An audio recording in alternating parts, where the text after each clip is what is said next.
you.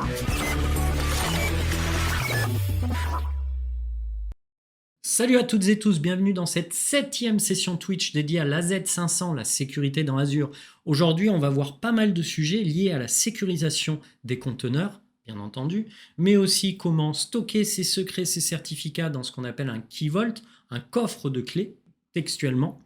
Et puis on verra, si on a le temps, la souveraineté des données dans Azure, qu'est-ce que ça veut dire, en quoi ça consiste, comment s'assurer que les données restent dans le pays où on les a créées, comment visualiser la réplication entre différents comptes de stockage. Donc pour rappel, le compte de stockage, c'est ce qui contient vos données. Bref, vous le comprendrez aisément. On va continuer sur le sujet de la sécurité ensemble. Vous n'hésitez pas à poser des questions, bien entendu. Pour avoir un petit feedback sur là où on en est aujourd'hui à la 7e session, on finit le 2e module, Implement Platform Protection, et on commence ensemble le 3e module dédié à la sécurité des coffres de clés, donc des key vaults. Voilà le programme d'aujourd'hui. Vous n'hésitez pas à poser des questions, c'est le but. Et donc, qu'est-ce qu'on va voir aujourd'hui en détail?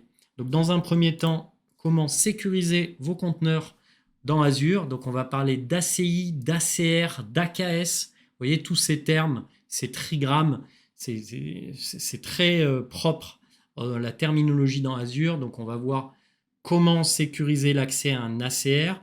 Qu'est-ce qu'un ACR, tout simplement?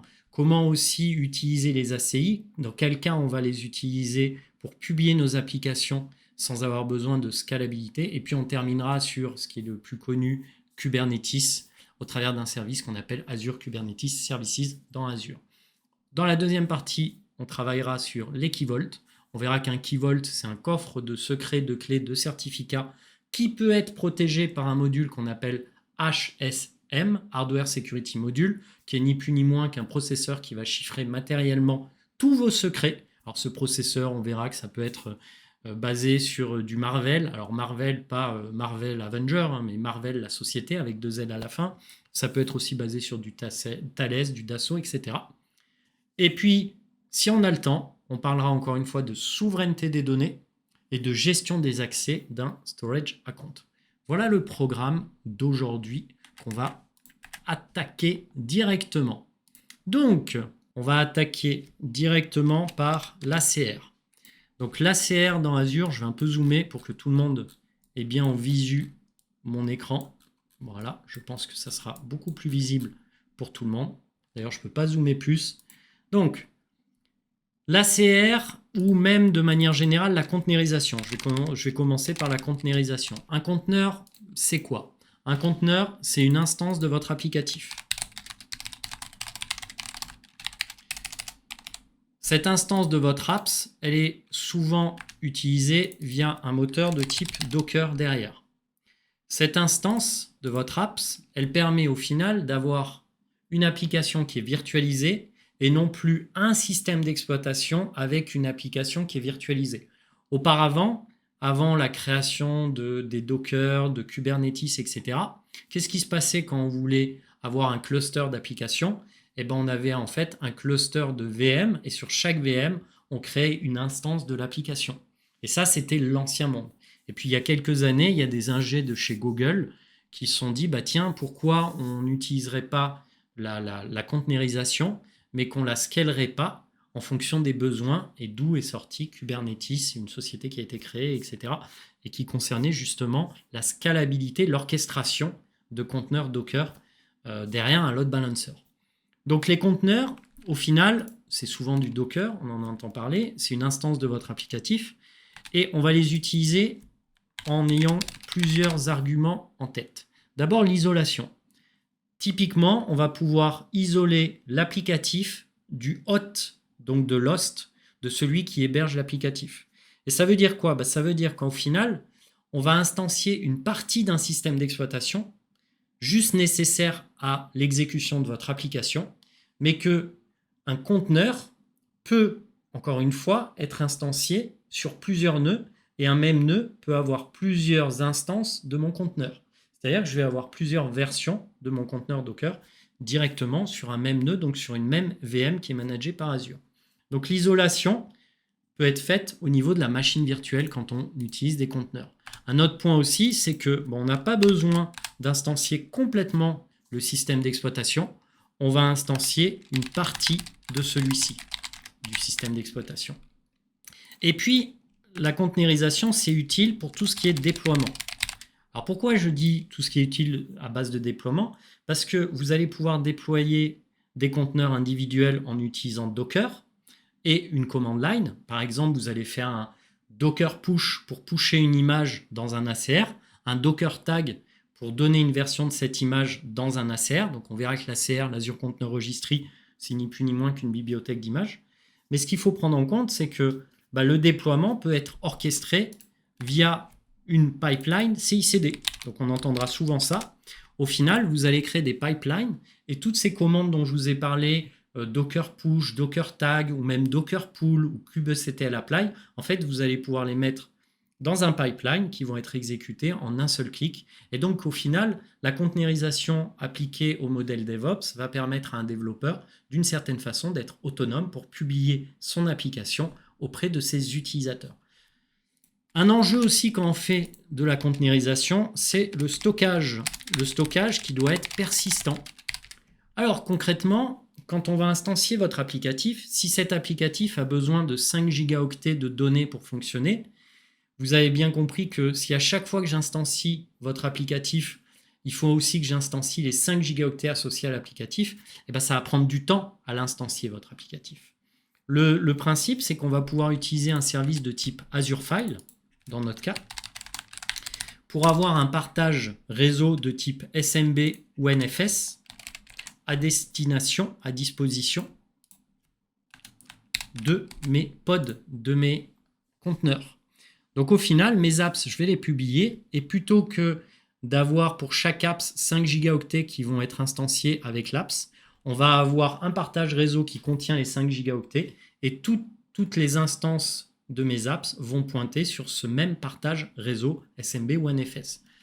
Ça ne vous empêche pas d'avoir, si vous le souhaitez, dans les stockages persistants, quand ils ont une taille qui est faible, du disque managé, du manage disk, et ça marche aussi très bien. Donc, un des arguments pour la conteneurisation, encore une fois, c'est le stockage persistant. Et enfin, un des gros arguments pour passer sur de la conteneurisation, c'est la tolérance aux pannes. Et là, on va rentrer dans une autre logique qui est de dire que dans Azure, on va avoir un cluster de nœuds. Ces clusters de nœuds vont avoir des apps qu'on nomme des pods, par exemple, qui vont être publiés dessus. Et on va pouvoir faire un scaling horizontal. Donc, hop, scaling horizontal. Et des pods et des nœuds. Donc, et des instances de vos applicatifs et des nœuds qui sont managés par Microsoft, qui sont ni plus ni moins que des VM managés. Et s'il y a un nœud de mon cluster qui tombe, le cluster AKS va être en mesure de recréer un pod dans un autre nœud, dans le même état que précédemment, pour continuer à faire fonctionner mon applicatif. Donc ça, c'est les avantages, les multiples avantages de la conteneurisation. Et d'ailleurs, si on regarde un peu maintenant mon autre écran, ma tablette, on va voir que, très simplement, ici, j'ai un conteneur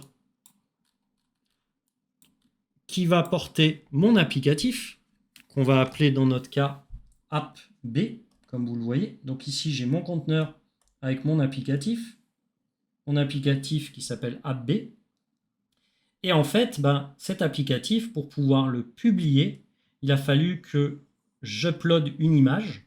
Cette image, je l'ai uploadée dans une registry. Donc cette registry, on verra que dans Azure, ce qu'on vous propose d'utiliser, c'est Azure Container Registry. Donc si je devais faire un parallèle, une registry, c'est une bibliothèque. Et dans cette bibliothèque, chaque livre correspond à une version de votre applicatif. Et donc dès l'instant où vous mettez à jour le livre, parce que vous avez une nouvelle version du livre à disposition de vos utilisateurs, en fait, cette nouvelle version de livre correspond à une nouvelle version de votre applicatif. Et donc, pour pouvoir publier un applicatif, la première chose, c'est d'uploader l'image de cet applicatif directement dans ma registry. Mais quand on va publier une application, qu'elle soit conteneurisée à l'aide de Docker ou autre, il va falloir penser au réseau. Donc, il va y avoir une isolation réseau au niveau des nodes, donc des VM, qui instancient vos applicatifs sous forme de pod.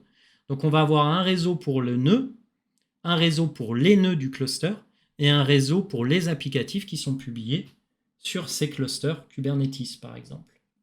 Et comme vous le voyez ici, au final dans Azure, le système d'exploitation hôte et l'infrastructure qui sous-tend tout ça, eh ben, elle va être bien souvent managée par Microsoft. Donc on est typiquement dans une logique de PaaS, Platform as a Service. Donc aujourd'hui, on va parler d'ACI, on va parler d'ACR, on va parler d'AKS. Et bien tous ces services-là, Azure Container Instance, Azure Container Registry ou Azure Kubernetes Services, tous ces services-là sont managés par Microsoft. On pourrait me répondre, oui, mais tu peux sur une VM créer ta propre registry, et vous auriez raison, mais elle ne sera pas managée, donc la sécurité sera assurée par vous, clients, et non pas par Microsoft. On pourrait me répondre pareil pour un cluster Kubernetes, on peut l'instancier sur de l'Ubuntu, c'est vrai, mais autant bénéficier de la sécurité et de la gestion des services à la sauce Microsoft, de mon point de vue. Donc c'est un point très très important que je voulais soulever avec vous, c'est-à-dire qu'il y a une segmentation du réseau, il y a une segmentation des services qui sont managés ou pas par Microsoft, et puis ce qu'on peut voir aussi sur la droite sur mon schéma, c'est que le volume de données, il va être assuré, encore une fois, par un service qu'on appelle Azure File, qui est un service qui vous propose du stockage managé par Microsoft sous forme de partage réseau. Voilà ce que je pouvais vous dire concernant, encore une fois, la containerisation. Une fois qu'on a vu tout ça, on va continuer sur le sujet et cette fois, hop, on va aller juste ici, on va parler de l'ACR, l'Azure Container Registry. Donc l'Azure Container Registry, c'est une registry à base de Docker. Donc dessus, vous allez retrouver des images Docker que vous allez pouvoir uploader. Cette registry, elle est privée. Donc ça veut dire qu'elle est associée à votre tenant et elle est hébergée dans Azure, bien entendu. Dedans, vous allez pouvoir faire un build, un stockage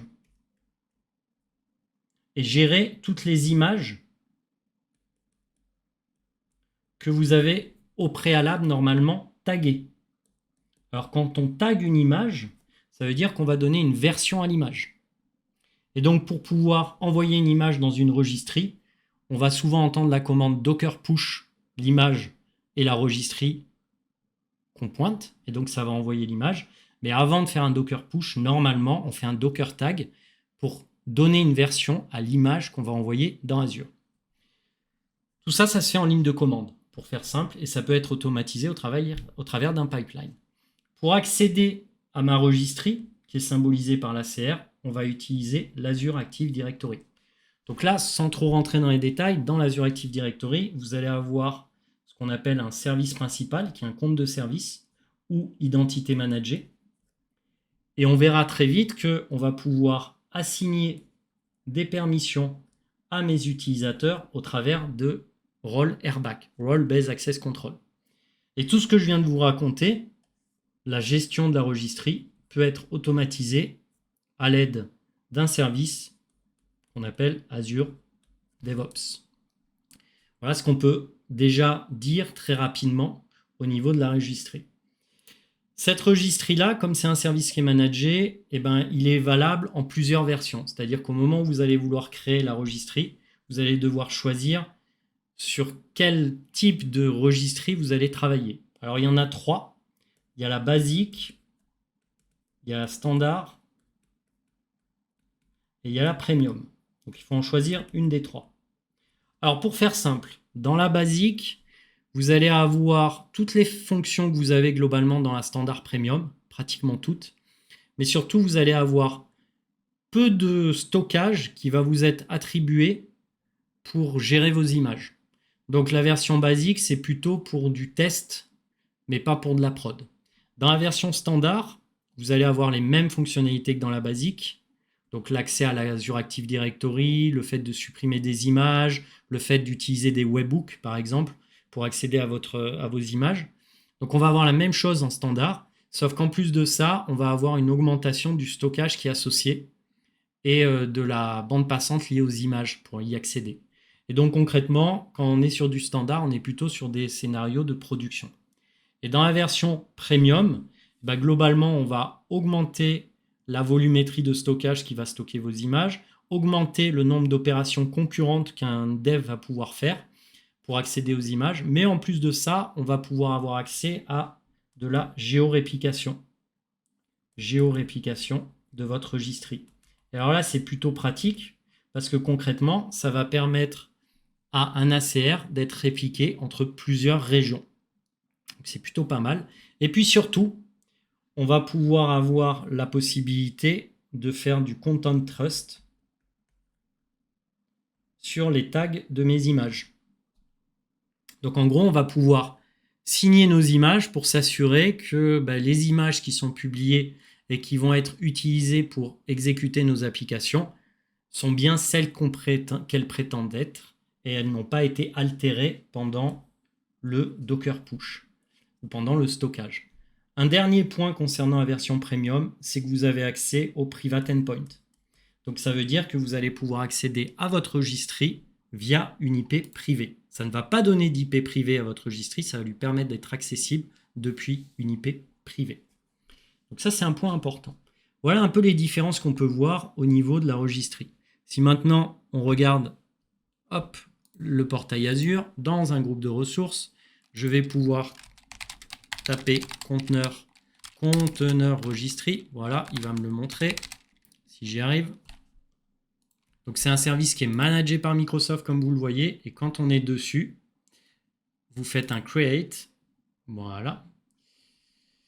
Et ici, vous allez pouvoir nommer le nom de la registry. Comme c'est un service qui est managé par Microsoft, ça veut dire qu'il va attribuer un nom de domaine à votre registry en .io.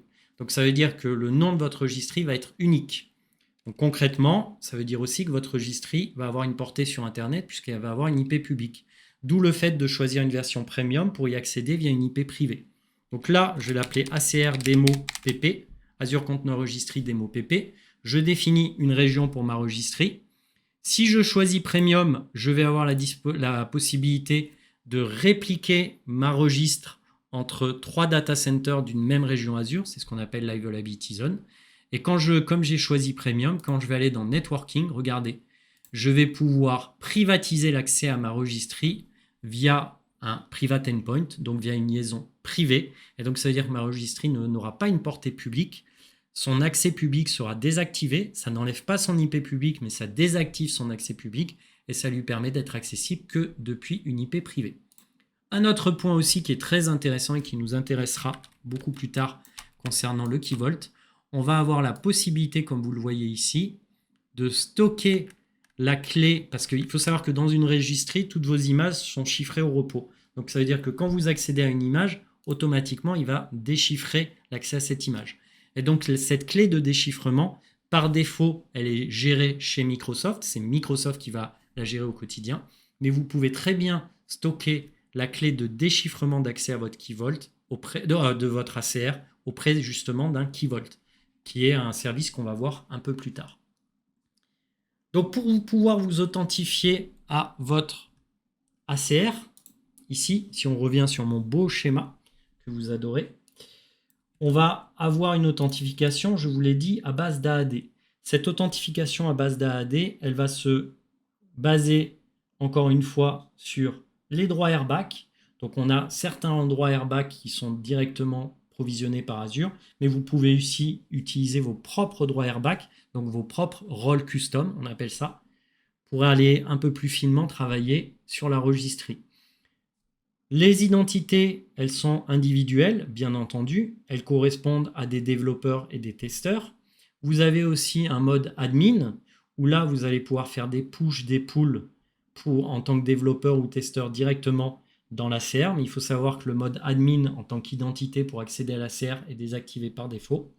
Et sinon, vous retrouvez les mêmes rôles qu'on connaît dans Azure, c'est-à-dire le rôle lecteur, contributeur ou même owner, tel que vous connaissez jusqu'à présent et que vous avez vu normalement au préalable. Donc voilà moi ce que j'avais à vous dire concernant l'ACR, qui est quand même un service qui est très très utilisé dès lors où on veut stocker nos images, nos conteneurs dedans.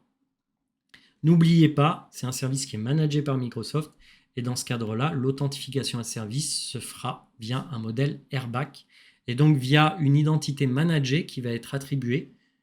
Une identité managée, pour rappel, on l'a vu dans la 305, mais si vous avez oublié, je vous le rappelle, une identité managée, c'est ni plus ni moins qu'un compte de service qui est créé dans l'AAD qui représente votre ressource dans Azure. Donc on va créer une identité à votre ACR dans Azure, ce qui va lui permettre de communiquer avec des identités qui sont dans le même tenant, donc avec d'autres services Azure. Et en l'occurrence, un autre service Azure avec lequel on pourrait communiquer, ça peut être l'AKS, l'Azure Kubernetes Services. Mais avant de vous parler de l'AKS, on va quand même parler d'un autre service Azure qu'on appelle l'ACI, Azure Container Instance. Alors, qu'est-ce que l'ACI? L'ACI, c'est ni plus ni moins qu'un service Azure qui fait correspondre une VM managée par Microsoft à une image Docker. Donc en gros, vous allez lui uploader une image Docker et vous allez instancier cette image Docker sur votre ACI au travers d'une VM qui va être managée par Microsoft. Donc derrière, c'est une VM, mais vous n'y avez pas accès. On ne peut pas faire de SSH, de RDP dessus, etc. Donc l'ACI, le service, c'est un service qui va continuellement scanner les images qui sont dans votre registry. En plus de ça, elle va utiliser des images qui sont approuvées en priorité, bien entendu, en termes de sécurité, dans votre registry. Elle va exécuter ces images avec les privilèges minimum, c'est important aussi, et vous allez pouvoir lui dire qu'elle peut accéder à certains fichiers qui contiennent vos images plutôt que d'autres, donc vous allez pouvoir, d'une certaine façon, vous assurer que le chemin d'accès à vos images est bien celui-ci et pas tel autre. Comme pour du Kubernetes, il va y avoir une segmentation du réseau qui est possible. Et vous allez pouvoir monitorer, au travers d'Azure Monitor d'ailleurs, vous allez pouvoir monitorer l'utilisation de vos conteneurs et l'instanciation de vos conteneurs sur votre ACI. Alors, l'intérêt de l'ACI, c'est quoi? C'est que c'est hyper rapide, très rapide à instancier. C'est-à-dire qu'il vous faut quelques secondes pour instancier un conteneur sur un ACI. Alors que sur du Kubernetes, il faut créer une VM. Alors vous allez me dire, c'est pareil que sur ACI. Oui, c'est vrai, vous pourriez me dire ça. Mais malgré tout, vous verrez que c'est beaucoup plus rapide de créer une instance d'ACI dans Azure plutôt que de créer une instance d'un nouveau nœud dans votre cluster AKS. Donc l'ACI, le problème qu'on peut avoir avec l'ACI, c'est qu'il n'y a pas de scalabilité, pas de scaling. Alors je sais que j'écris mal, vous allez me le remonter aussi, mais je pense que vous arrivez globalement à me lire. Il n'y a pas de scaling avec l'ACI. Ça veut dire que s'il y a une montée en charge sur votre ACI, Microsoft ne va pas scaler cette ACI. Si on veut rentrer dans cette logique de montée en charge sur l'ACI, de montée en charge, je veux scaler ce qui instancie mon conteneur, on partira soit sur du Kubernetes, soit sur de l'ACA, Azure Container Apps. Mais c'est un autre service et qu'on ne verra pas aujourd'hui, l'ACA. Mais retenez que l'ACI n'est pas scalable, car un conteneur correspond à un service managé par Microsoft. Mais encore une fois, c'est très rapide à instancier et c'est ça qui est avantageux. Regardez par exemple là, je vais faire un Azure Container Instance. Donc je tape le nom du service. Si j'y arrive, Container Instance peut-être. Container Instance, voilà. Ici, je tape le nom du service. Je choisis mon groupe de ressources qui va recevoir mon ACI. Donc je vais l'appeler ACI Demo PP. Je choisis ma région. Pourquoi pas Ouest Europe. Depuis peu, on vous propose d'avoir une répartition de vos instances ACI entre différentes zones de disponibilité. Ici, je peux baser sur la source d'image de mon conteneur sur un ACR, Azure Container Registry, dont je vous ai parlé. On peut même baser ça, par exemple, sur du Docker Hub, pour la petite histoire. Moi, dans mon cas, ça pourrait être sur de l'ACR. Et je vais partir sur une image standardisée par Microsoft, Hello World, que tout le monde connaît. Nouveauté aussi très intéressante, on peut instancier notre applicatif sur une VM Spot. Alors ça, c'est pas mal. C'est très récent ce que je vous raconte. Le principe, c'est quoi? Une VM Spot, c'est une VM jetable. C'est comme un Kleenex. Vous savez, quand vous vous mouchez, vous jetez le Kleenex. Et bien là, c'est pareil pour une VM. C'est-à-dire qu'à tout moment, Microsoft, si on a besoin de capacité pour nos autres clients, on va pouvoir enlever le CPU et la RAM qui est associé à votre ACI et on va pouvoir l'attribuer à un autre client qui, lui, n'a pas choisi des VM Spot. Donc le principe du spot, c'est que c'est beaucoup moins cher à l'achat. C'est basé même sur un système d'enchères. Vous allez dire, voilà de combien je suis prêt à payer pour bénéficier des Azure Spot. Donc c'est en dessous des prix publics que vous allez pouvoir instancier votre conteneur. Par contre, vous prenez le risque qu'à tout moment, Microsoft, si on a besoin de ressources, ces ressources vont être supprimées de votre part et vont être octroyées à d'autres clients. Et donc ça fait que typiquement, votre conteneur pourra ne plus être disponible. Donc c'est plutôt pour du dev et du test à bas coût qu'on va utiliser les Azure Spot Discount juste ici. Voyez. Un autre point aussi, qui n'est pas valable sur du Kubernetes ou de l'ACA à ma connaissance, c'est qu'on va pouvoir finement travailler sur le nombre de gigaoctets de RAM qu'on va octroyer à notre ACI. Et je dis bien finement parce que, à ma connaissance dans Azure, quand vous créez une VM, ou quand vous créez une Azure Spot, ou quand vous créez un cluster AKS, vous ne pouvez pas définir en termes de gigaoctets la RAM exacte que vous voulez octroyer à un nœud du cluster AKS ou de l'ACA. Alors qu'avec ACI, à ma connaissance dans Azure, c'est le seul service qui peut vous dire bah, ok, je veux 1,2 gigaoctets de RAM. Ça marchera. Pareil, si vous avez besoin de GPU, de processeur graphique, on vous en propose directement sur votre ACI. Donc là, dans mon cas, qu'est-ce qui est par défaut? C'est du 1,5, pourquoi pas? Je vais rester sur du 1,5. On peut aussi fournir un accès privé en intégrant à un subnet la possibilité d'accéder à mon application qui est publiée. Donc par défaut, ça va être du port 80, vous voyez. Ou alors, je le fournis avec un nom de domaine public, ici, et avec une IP publique, comme j'ai choisi ici. Et puis une fois que j'ai fait ça, on a aussi la possibilité de créer une policy qui, dès l'instant où il y a un problème, va réagir suivant une action que vous aurez définie ici. Et la clé d'accès à mon image et à mon ACI, on peut soit la laisser gérer par Microsoft, soit faire du custom manage key. Et dans ces cas-là, il vous faudra un key vault avec par exemple un module HSM. Une fois qu'on a fait tout ça, on n'a plus qu'à faire un review and create. Et objectivement, dans une trentaine de secondes, je vais avoir mon Hello World qui va être instancié sur une VM managée par Microsoft avec une IP publique sur laquelle je pourrais y accéder sur le port 80. Alors là, j'ai choisi le port 80 pour l'instanciation parce que c'est un site web. Mais si vous utilisez du 1433 ou autre, vous pouvez définir des ports qui vont être instanciés pour pouvoir accéder à votre applicatif ou à votre base de données qui sous-tend votre applicatif et qui est basée sur un conteneur Docker. Voilà pour l'ACI, ce que j'avais à vous dire. Donc c'est hyper rapide à mettre en place. L'IP public et le nom de domaine est associé. On a une sécurité au niveau de l'hyperviseur. On a des fonctionnalités d'isolation. Donc là, vous voyez, il a déjà créé mon conteneur. On va pouvoir grouper nos ACI pour des applicatifs qui ont le même but. Donc par exemple, votre applicatif, elle a un conteneur qui contient une instance d'Apache et un conteneur qui contient une instance de MySQL. On va grouper ces deux ACI pour les faire comprendre à Azure que c'est une seule et même application qui a besoin de communiquer entre elles. Vous allez pouvoir bien entendu utiliser le stockage persistant, comme pour de la KS par exemple. Les conteneurs peuvent être instanciés sur du Linux et du Windows. Et bien entendu, comme je vous l'ai dit, on va pouvoir instancier dans un subnet notre conteneur ACI pour y accéder via une IP privée. Là, si je regarde, voilà l'IP de mon conteneur. Je vais rentrer cette IP directement dans mon navigateur. Alors, je crois que c'est HTTP. Je crois que c'était le port 80 que j'avais mis. Alors, la première fois, ça met un peu de temps. Et vous allez voir que dans quelques secondes, mon conteneur sera disponible et j'aurai un beau Hello World qui sera disponible. Pour ça que là, il m'a dit qu'il l'avait créé au bout de 15-20 secondes. Parfois, il faut un peu plus pour qu'il démarre le conteneur. Mais vous avez compris la logique. Dans quelques instants, je vais vous le montrer et vous allez voir que ça va marcher. Voilà. On va pouvoir aussi gérer les identités managées au niveau de l'ACI pour lui créer un compte dans l'Azure AD qui va lui permettre de communiquer avec d'autres services Azure. Donc là, vous voyez, il me dit je ne peux pas y accéder. Ça va venir. Il va finir par accéder à mon conteneur dans quelques instants.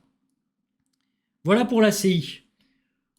On continue. Ce que je vous propose, on continue. Et cette fois, on va parler, après la CI, on va parler de Kubernetes. Je pense que c'est ce que tout le monde connaît, ce que tout le monde peut-être attend. Kubernetes. En tout cas, c'est un service qui est énormément demandé par nos clients. Et donc, ce que je vous propose, c'est d'attaquer directement sur ce service-là. Kubernetes. Hop. Je vous demande une petite seconde. Je vais changer d'écran. Et je vous mets tout ça sur votre écran. Est-ce qu'il y a des questions pour l'instant dans le chat? Profitez-en. Pas de questions particulières, je suis clair. Alors j'ai mon collègue Thomas Ranou qui est CSA Apps chez Microsoft.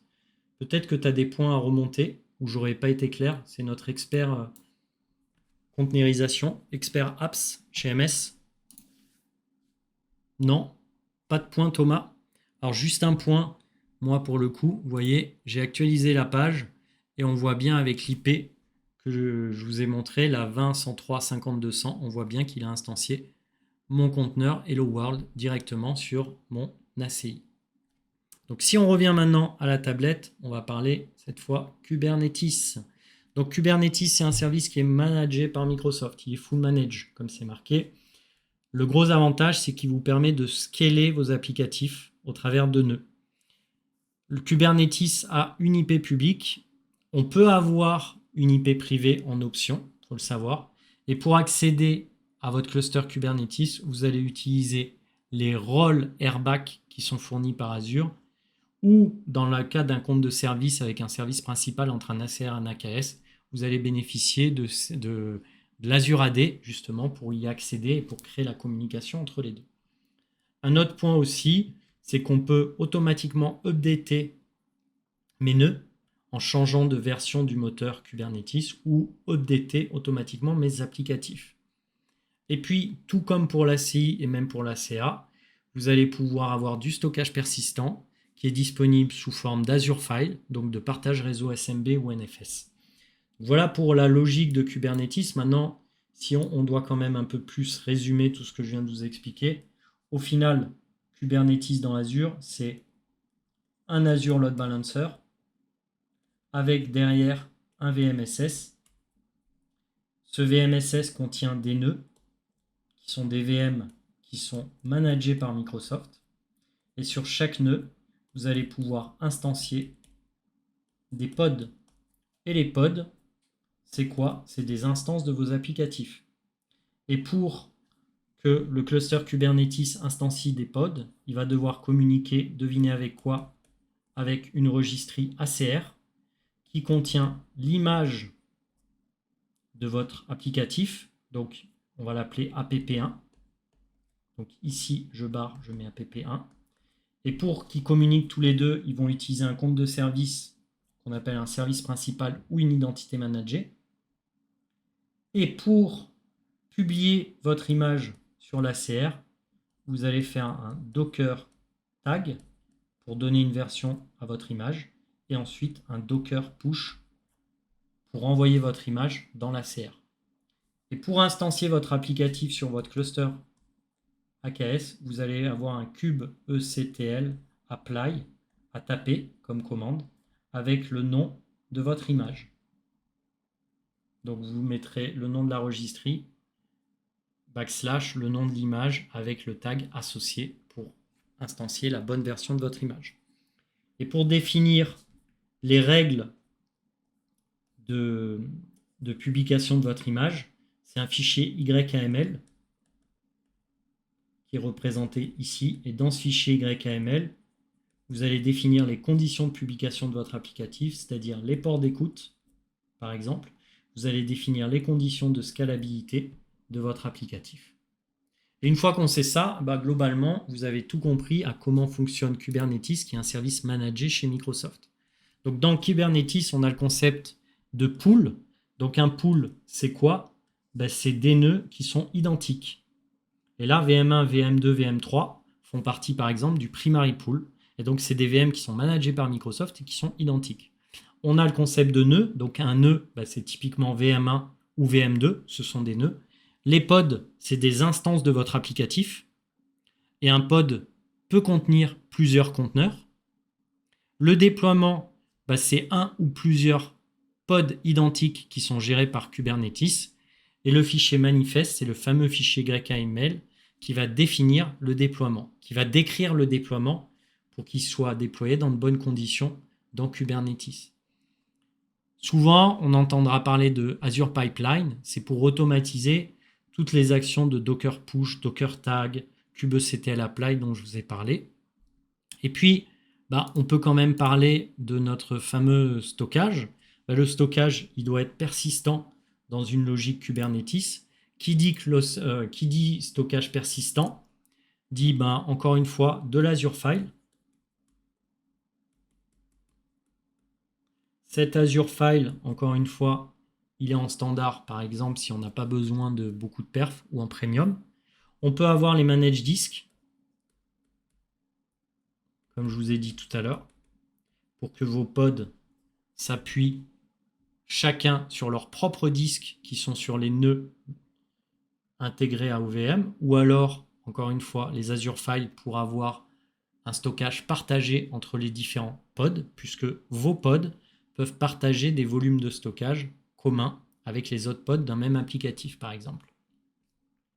Et on va pouvoir potentiellement rattacher le stockage à un autre pod en live en fonction du besoin. Voilà pour Kubernetes que j'avais à vous dire. Donc, n'oubliez pas, il faut sécuriser l'accès à mon cluster Kubernetes au travers de pipelines CI/CD, au travers des droits RBAC qui sont associés à l'Azure AD.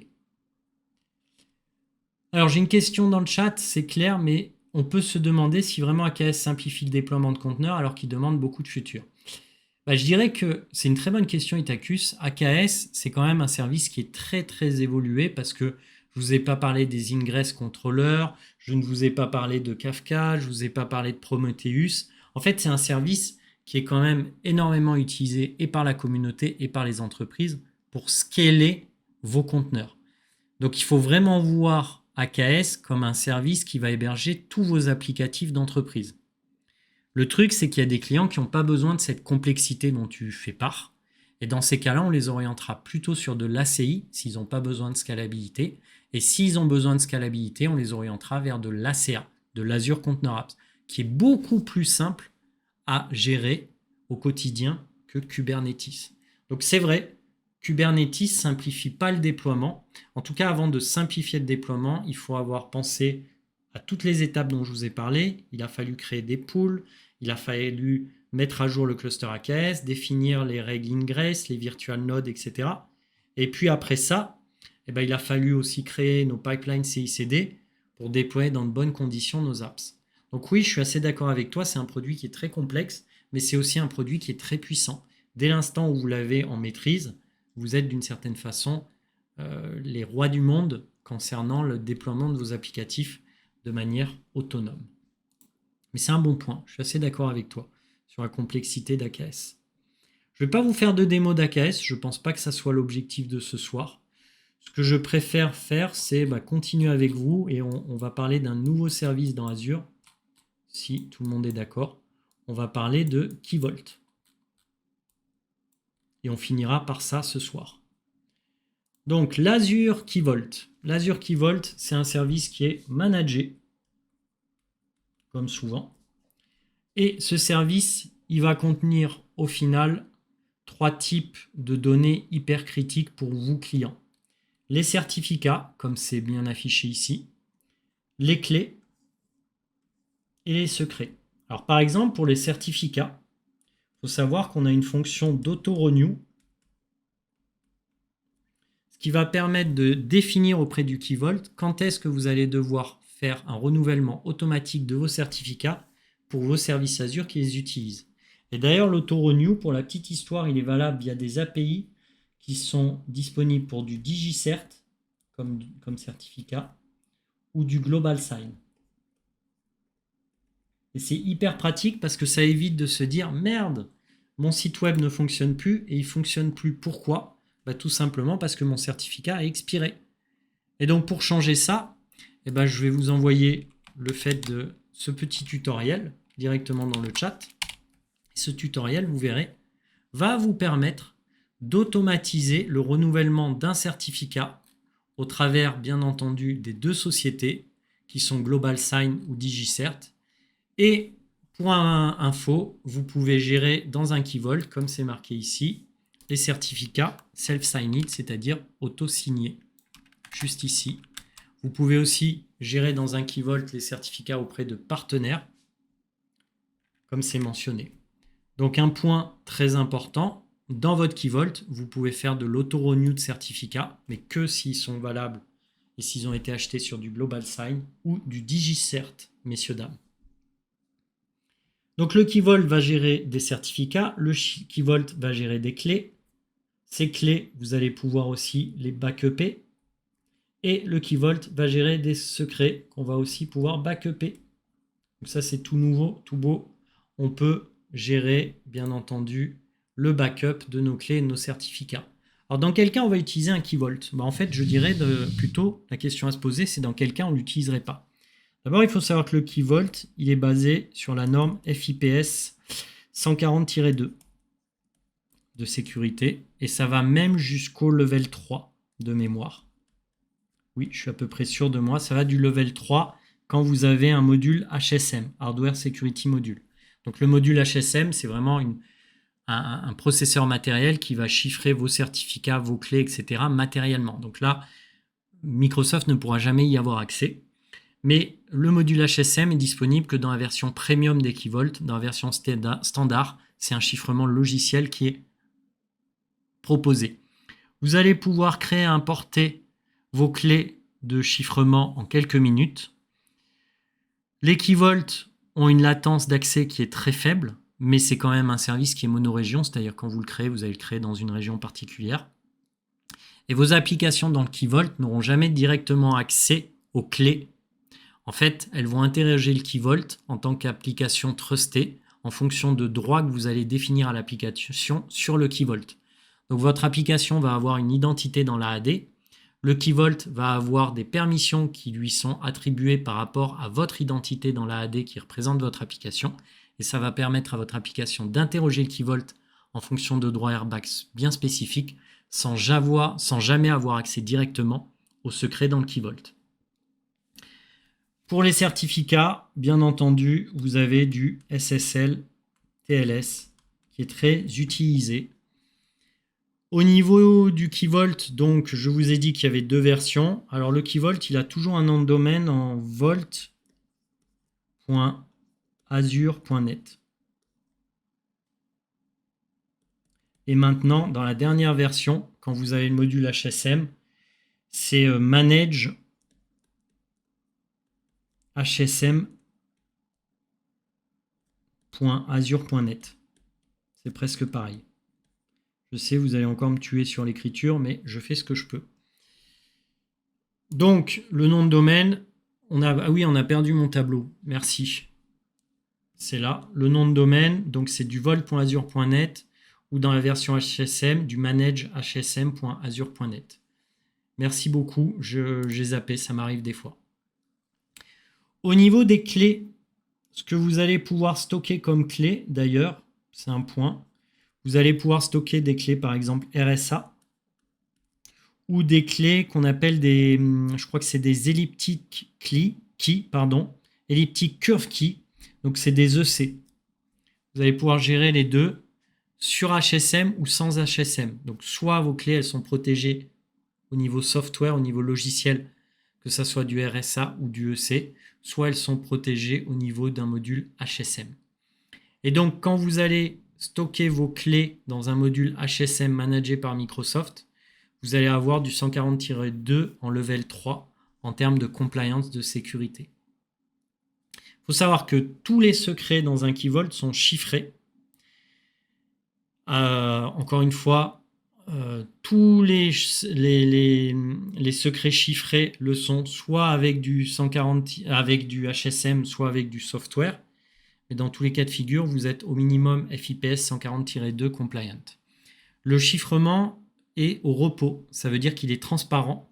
Il ne requiert aucune action de votre part. Et c'est au moment où vous allez vouloir accéder à votre clé qui va déchiffrer les secrets, les certificats et bien entendu les clés pour vous permettre d'y accéder. Pour stocker un certificat, on l'a vu, on peut stocker un certificat auto-signé. On peut même faire un auto-renew du certificat. Ça aussi, c'est très clair. Ce que je propose, c'est plutôt que de continuer sur le tableau de toutes les fonctionnalités, c'est d'attaquer directement au niveau de la console Azure. Donc ici, dans mon groupe de ressources, je vais créer un Key Vault. Azure Key Vault. Voilà.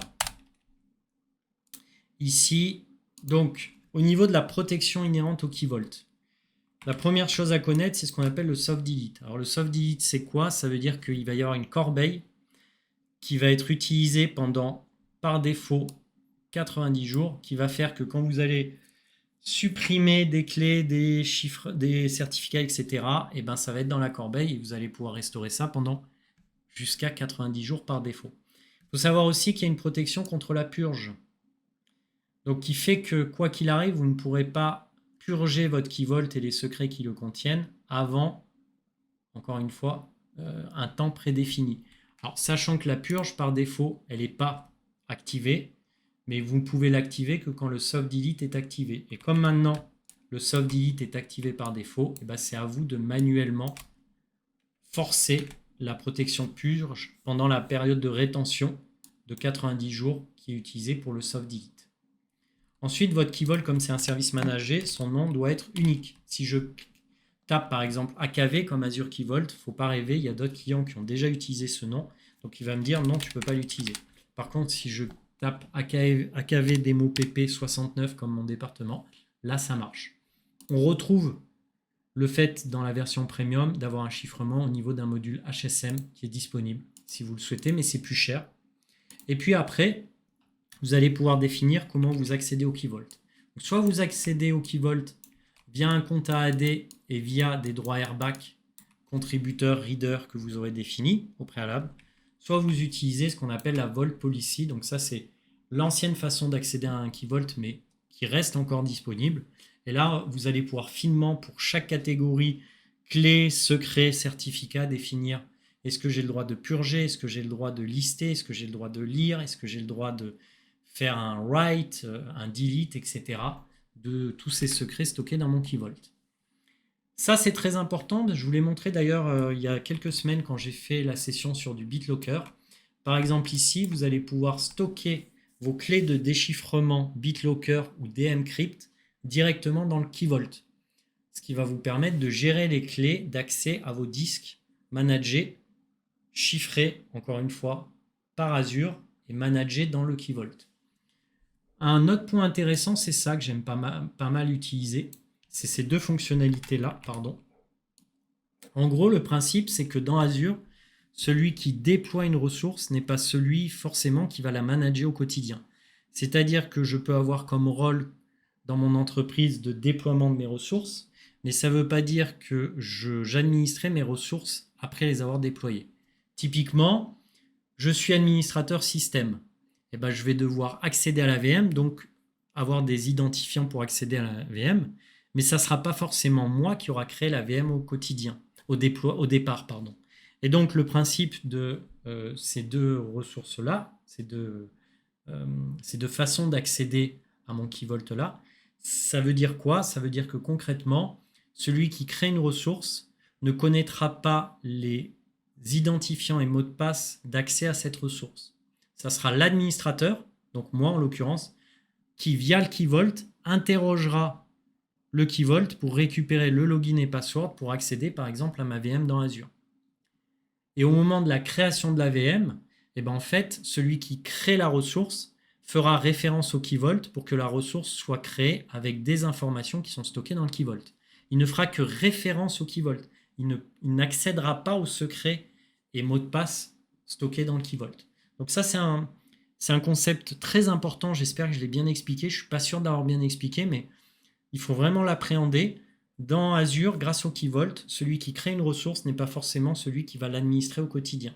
Et donc, quand vous créez une ressource que vous avez définie, par exemple, dans un fichier JSON, donc dans un template ARM, vous allez faire une référence au Key Vault pour que lors de la création de la ressource, Azure aille regarder dans le Key Vault quels sont les identifiants et mots de passe à utiliser pour créer la ressource. Et après, l'administrateur interrogera le Key Vault pour récupérer ses logins et passwords et accéder à la ressource, par exemple, si c'est une VM. J'espère que j'ai été clair là-dessus. Une fois qu'on a fait ça, il faut savoir que le Key Vault, vous pouvez maintenant bénéficier d'un private endpoint pour y accéder, ce qui va lui enlever son accès public. Donc, vous pourrez décocher cette case et permettre, encore une fois, à accéder à mon Key Vault directement au travers d'un private endpoint, donc via une IP privée.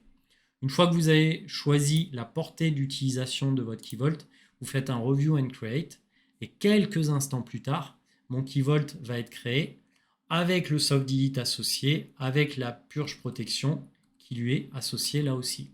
J'espère que ça va marcher. Là, il me fait un review and create. Voilà, create. A priori, c'est bon. Et dans quelques instants, 30 secondes, 1 minute, le Key Vault va être disponible et on va aller regarder les options ensemble. Est-ce que vous avez des questions? Ici, on voit que c'est une version standard, donc sans module HSM. On voit son URL d'accès. On voit qu'il est associé à mon tenant. On voit qu'il y a le soft delete et la purge protection. Ici, sur la gauche, si je l'avais créé le Key Vault en mode Access Policy, et ici, je pourrais définir les accès en fonction des utilisateurs de mon tenant. Mais là, moi, je l'ai utilisé, je l'ai créé en mode airbag. Donc, c'est ici que je vais travailler sur l'accès à mon Key Vault. Au niveau des clés, je vais pouvoir, dans la partie clés, générer des clés ou importer des clés existantes. Ces clés, ça peut être du RSA. Vous allez pouvoir, quand vous créez une clé, définir une date d'activation et une date d'expiration. C'est très important aussi. Cette nouvelle option est très, très intéressante. Elle rend la clé immutable. Donc en fait, ça veut dire que quand vous allez créer la clé, pendant un certain nombre de temps, elle pourra être ni resetée, ni changée, sous aucune circonstance. Donc ça permet que quand vous avez une attaque informatique, si les hackers pirates veulent renouveler les clés, les changer pour prendre le contrôle de votre SI, comme elles sont immutables, ils ne pourront pas le faire. C'est quand même assez intéressant, cette petite option. Et puis vous voyez, on peut même rendre exportable ou pas les clés. Donc générer, importer une clé ou restaurer une clé depuis un backup que j'aurais fait précédemment. Donc ça, c'est au niveau des clés. On peut ici dans Manage Delete Key visualiser toutes les clés qui ont été purgées, qui ont été supprimées de mon Key Vault. Bon, là, j'en ai pas puisqu'il est vide. Au niveau des secrets, on retrouve globalement les mêmes options. Donc, j'ai pas grand-chose à vous dire. On va pouvoir générer un secret manuellement ou à partir d'un certificat, définir la valeur de mon secret, définir la date d'activation, d'expiration, etc. Et même définir un tag associé à mon secret pour beaucoup plus rapidement le retrouver dans mon Key Vault. Et puis, bien entendu, les certificats. Alors, pour rappel, on a des certificats auto-signés, des certificats Let's Sign It, on a des certificats qui peuvent être émis par une autorité de certification reconnue, donc Certificate Authority. Ici, vous allez pouvoir l'ajouter. DigiCert, Global Sign, dans ce que je vous disais tout à l'heure, via des API. Donc là, vous allez rentrer votre ID, votre password, votre organisation ID, et il va se mapper à DigiCert ou Global Sign, et ça va vous permettre de faire un auto-renew des clés en fonction de votre besoin. Vous allez pouvoir définir aussi un contact pour les certificats que vous allez générer ou importer, bien entendu, ici. Donc là, vous le voyez, Self-Signed Certificat, un certificat issu par une autorité de certification reconnue ou non intégrée. Donc ça veut pas dire qu'elle n'est pas reconnue, une non intégrée, mais ça veut dire que Microsoft ne travaille pas avec. Voilà. Ici, vous allez... Alors ça, c'est plutôt intéressant et c'est bien qu'il vous le montre parce que j'allais oublier de vous en parler. Vous allez pouvoir définir une période de validité de votre certificat quand vous l'importez, mais vous allez pouvoir aussi définir quand est-ce que Azure va vous prévenir que votre certificat va expirer. Et la façon dont il va vous prévenir. Par exemple, il va vous envoyer un email à tous les contacts liés à ce Key Vault à 80% du temps de l'expiration du certificat. Donc vous allez pouvoir créer un système d'alerte qui va éviter que vos certificats se retrouvent expirés, donc que votre site web, qui peut être une banque par exemple, fait que vos clients ne peuvent pas accéder à leur compte en banque parce que le certificat a expiré et donc le navigateur ne fait plus confiance au certificat. Donc c'est plutôt pas mal cette fonctionnalité. Au niveau networking, c'est là où on va définir le private endpoint et c'est ici où on va désactiver l'accès public à mon AKV ou faire bénéficier à mes subnets via le service endpoint à un accès à mes AKV.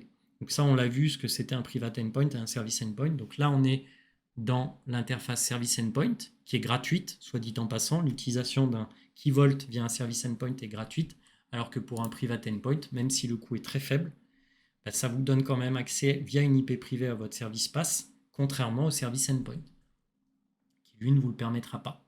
Si vous voulez aller plus loin dans la sécurité de votre key vault, vous pouvez utiliser le service Defender for Cloud, qui est payant pour le coup, mais qui va vous donner des recommandations sur comment aller un peu plus loin sur la sécurité de votre key vault dans Azure. Donc j'en parlerai un peu plus loin dans la formation, mais voilà ce que j'avais à vous dire concernant le key vault.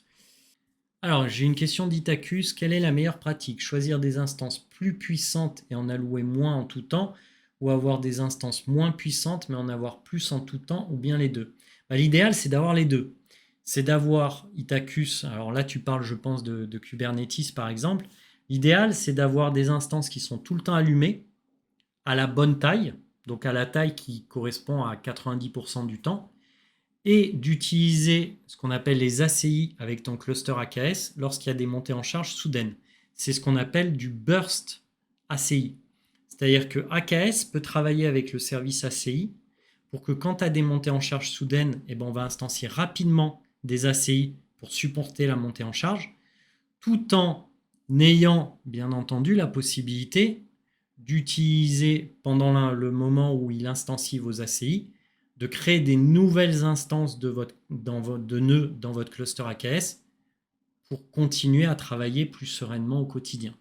Donc pour répondre à ta question clairement, l'idéal c'est d'avoir des nœuds qui sont suffisamment sizés pour le quotidien, et lorsqu'il y a des montées en charge soudaines, c'est de faire du burst ACI temporaire, et puis de faire des règles d'auto-scaling qui vont faire du scaling, du scale-out, mais en gros qui vont, quand il y a une baisse de la charge, diminuer le nombre de nœuds dans ton cluster AKS, et quand il y a une montée en charge, d'utiliser l'ACI. Merci à toutes et tous d'avoir suivi cette 7e session Twitch dédiée à la Z500. Aujourd'hui, on a parlé d'ACI, d'ACR, de sécurisation des conteneurs que vous allez déployer dans Azure. Ces conteneurs représentent vos applicatifs. Et puis dans un deuxième temps, on a parlé du Key Vault, des différentes versions du Key Vault, standard, premium, donc protégé ou pas par un HSM, Hardware Security Module. On a vu qu'un Key Vault pouvait stocker vos clés, vos secrets, vos certificats, que ces certificats pouvaient être automatiquement renouvelés auprès d'un organisme de type Global Sign ou DigiCert. Et puis, comme d'habitude, on a vu qu'on pouvait accéder à des services pass dans Azure via ce qu'on appelle un private endpoint. Donc on déploie une IP privée dans un subnet qui nous permet d'accéder à son service pass sans lui enlever la possibilité d'être disponible via une IP publique. Et si on veut accéder à un service pass directement depuis un subnet sans passer par une IP privée, on peut utiliser le fameux service endpoint. Preview.